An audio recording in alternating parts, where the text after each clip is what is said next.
pencurian kendaraan bermotor, curanmor, berhasil menggondol satu unit sepeda motor di sebuah area indekos di Jalan Raden Gunawan II, Gang Masjid Al-Ikhlas, Rajabasa, Bandar Lampung. Pelaku dengan leluasa mencuri sepeda motor Honda Beat warna magenta pink milik salah satu penghuni kos bernama Erenisa Oktaviani, 19. Pasalnya selain motor dengan plat nomor B4132 kg tidak dilengkapi kunci ganda, pintu pagar tempat area parkir motor juga tidak digembok.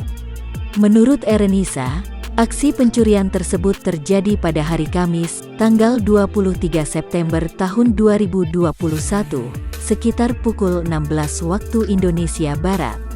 Mahasiswi salah satu perguruan tinggi swasta di Bandar Lampung ini menyebut sama sekali tak mendengar suara dari balik kamar kosan.